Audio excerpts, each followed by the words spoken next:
The blue economy, it is not just about ports and policies. The blue economy is about families. It's about generations of families that have worked time and time again to build this beautiful economy. A vital piece that we here on the coast feel a closeness to is seafood. Seafood is intertwined with so many aspects of our daily lives.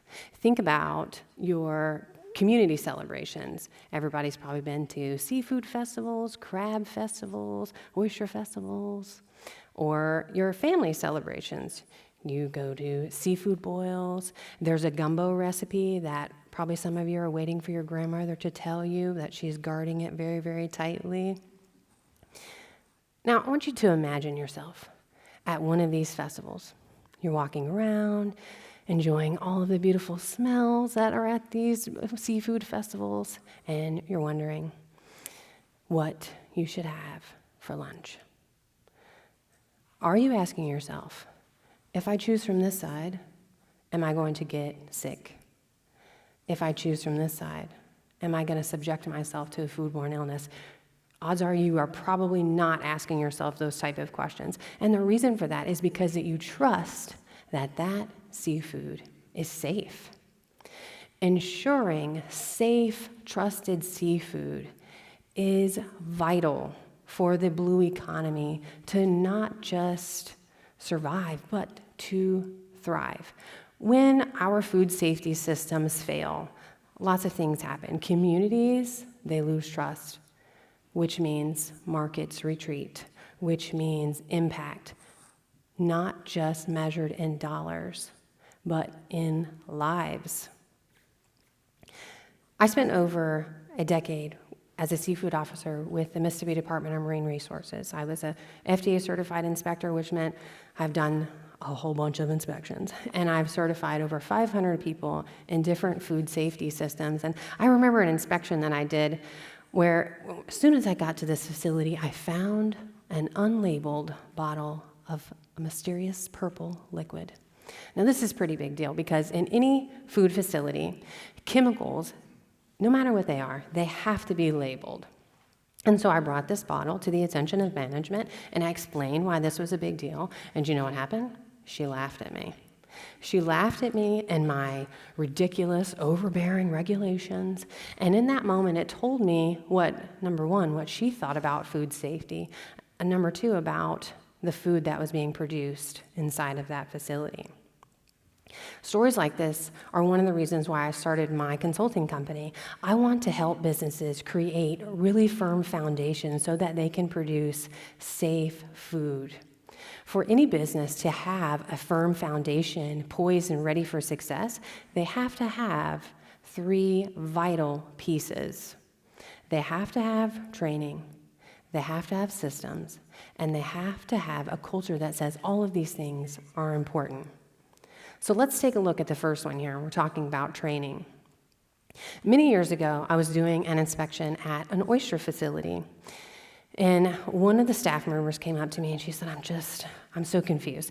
This receiving record is, I can't do this.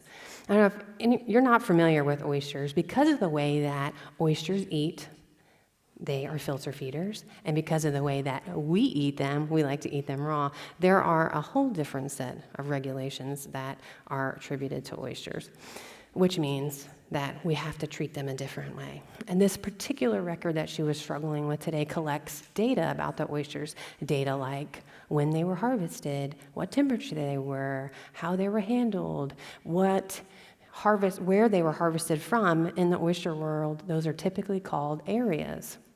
And so she was really struggling, like, I don't know how to do this record. And I said, well, let's sit down together, and I'm going to do an example for you. So I took the paper and I wrote, we got it on this day, at this time. Let's say we got it from Area 4. That's where it was harvested from. And I signed my initials. I said, how's that? And she said, oh, thank you so much. Now I left there. I thought, man, I am good at my job. I was really proud of myself.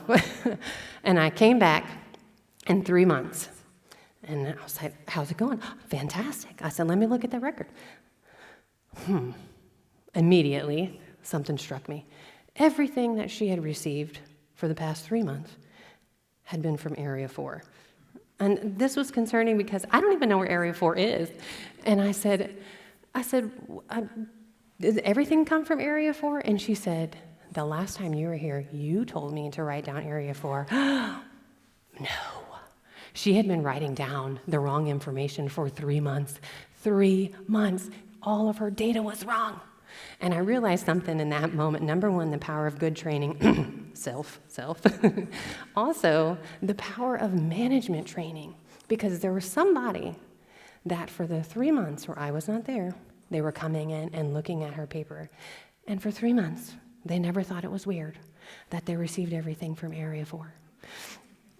In the blue economy, we have to train everybody, management included. Good news for all of us here living in 2025, there are so many options. There is digital, there's in-person, there's self-guided, the list goes on and on and on. Find what works for you and your organization and implement it daily if you have to. The second part of this is systems.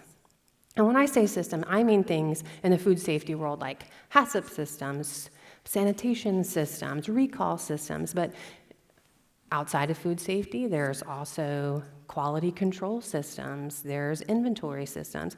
Systems are what allow us to produce a consistent product or service for our customers, which equals trust. I read a story recently that magnified the reason we need systems in all business. In November of last year, a college student from Texas named Allison went to a restaurant that she had been to many times before, and she chose a dish that she had had many times before, intentionally. But unbeknownst to Allison, they had changed the recipe of this very, very common dish to her, and they were now adding a peanut sauce to it. Now, this was a very significant change because you see, Allison has a peanut allergy. And when Allison ate this very familiar dish at this very familiar restaurant, she had an allergic reaction. And unfortunately, Allison passed away from this allergic reaction. Every single year, according to the CDC, there are almost 30,000 emergency room visits for undeclared allergens. There are close to 200 deaths, and it's one of the leading causes of recalls. It costs the industry almost $2 billion. Had there been a system in place to tell the servers, to tell Allison that that very familiar dish was no longer quite so familiar, Allison would be looking forward to spending the holidays with her family. We have to have systems so that we create consistent commodities, consistent services, so that we can create a firm foundation of trust for our customers. It's vital. It is vital for the blue economy to survive and thrive. The third part of this model is culture. And the culture is what says that these other two things are important. It's what tells your staff, we do it this way all the time for this reason. A couple years ago, I worked with a company, and they were in trouble with the FDA. The FDA had come in, and they had found consistent problems with training, consistent problems with systems. And so this company hired professionals like myself to help build training systems. Unfortunately, despite a lot of effort, management was never able to really lead a charge in changing the culture at the organization, which meant that despite all the effort here, staff kind of treated it like a checkbox, almost as like how we treat paying our taxes on April 15th, right? Like, what day is it? Okay, checkbox. And because of that, the FDA really didn't have a whole lot of faith in the changes that they had made, and the company ended up closing not long after that. Now, you might be telling yourself, oh my gosh, like building culture, trainings and system, okay, that's easy, we can do that. Building a culture inside of my organization, that seems like too tall a mountain to climb. But it doesn't have to be. My sister-in-law works at a restaurant near the area, and in her restaurant, they have a sink in the kitchen, and it has a little bell near it. And so every time somebody goes and washes their hands in this sink and they ring the little bell, everybody says, "Thank you for washing your hands." And what they're doing is they're celebrating the culture that they want to see in their organization. They celebrate that we have clean hands, thank goodness. But that's a very simple celebration of the culture that they want to see inside that restaurant. Find the culture that you want inside of your organization and celebrate it every single day. For the blue economy to thrive, we have to have cultures that help support safe and wholesome food. Now, the blue economy is going to change in the next couple of generations, inevitably. There are going to be rising tides that we can't even expect right now. There's going to be, odds are, probably new dishes to try, which that sounds great. But we can't anticipate all of the changes that there are going to be. There's just no way that we can. However, we can create businesses, communities even, personally in ourselves, that are poised for success by having the proper training for everybody, the proper systems that allow us to produce consistency in our products or services, and a culture that says all of those things are important.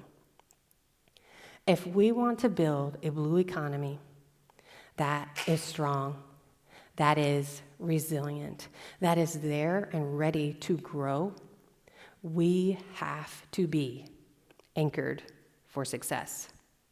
Thank you so much.